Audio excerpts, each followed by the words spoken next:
Vancouver is kicking off Easter long weekend with clear skies, warm sunshine, and temperatures in Environment Canada says Thursday will hit highs of 14 degrees by the coast and up to 19 degrees. Urban flooding is a big problem for cities worldwide. We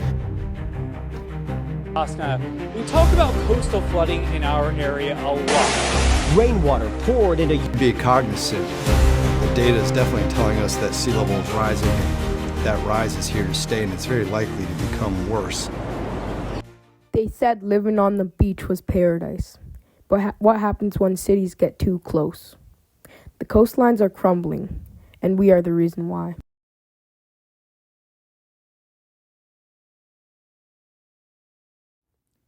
Urban development means how cities grow. More buildings, more roads, and more people. It includes everything from houses and highways to shopping malls and factories. Coastal areas are some of the most popular places for this growth. Why, you may ask? Because they offer access to ocean for shipping and trade, and they attract tourists with their beaches. They also support industries like fishing. But all this development comes with a cost. It affects the land and water in serious ways. That's what we're going to explore in this presentation.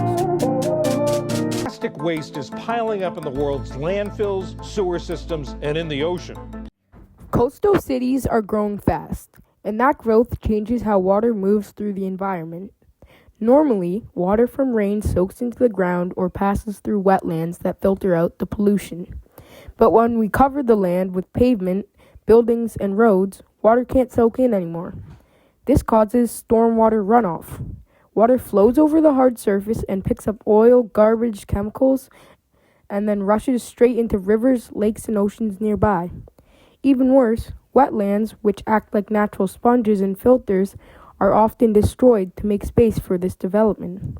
Without the wetlands, coasts are more vulnerable to flooding and pollution. This photo shows the historical land loss of Louisiana since 1932 to the year 2000.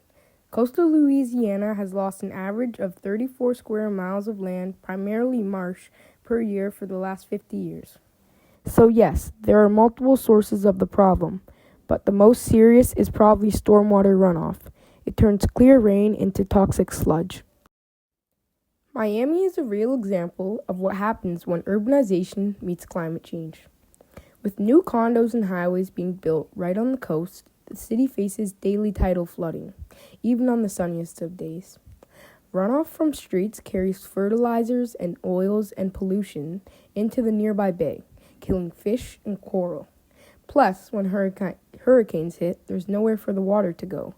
Miami has tried things like building seawalls and pumping stations to reduce flooding, but the flooding in Miami keeps getting worse. This shows how hard it is to fix things after the damage is done.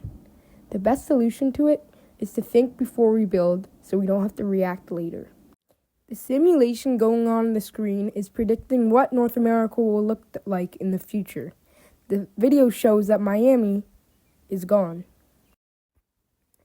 This isn't just about the ocean, it's about us. Polluted water affects drinking water supplies, especially when saltwater floods freshwater systems. Coastal wildlife suffers too. Fish, turtles, and coral reefs can't survive in water full of plastics and chemicals. And for humans, floods damage homes, shut down schools, and cost billions to repair. Locally, it hits the people living near the shore. Globally, it affects food chains and weather patterns. We are all connected. Thankfully, there are real solutions. Cities can be built in smarter ways by adding parks and rooftop gardens that soak up rain instead of letting it rush into drains. We can also protect or bring back wetlands. Wetlands help clean dirty water and protect us from big storms. Some cities even use special pavement that lets water sink into the ground. Check out this cool video I found of a scientist making his own permeable cement. Exactly like regular concrete, but that's full of voids and holes that can let water pass through. This is a really cool effect that is almost an optical illusion. Our brains are so used to seeing water. Technology can help too. Sensors can warn cities when water levels are rising, and new systems can catch and clean rainwater before it flows into the rivers. But it's not just the government's job. We can help by using less garbage, planting small gardens, and joining cleanups every day. Even small actions can make a big difference. Urban development doesn't have to destroy our coasts. If we act now by planning smarter, protecting nature, and using new technology, we can protect our water and the life that depends on it. We all have a part to play, at home, in school, and in the government. Let's keep our coastlines clean and resilient for the future.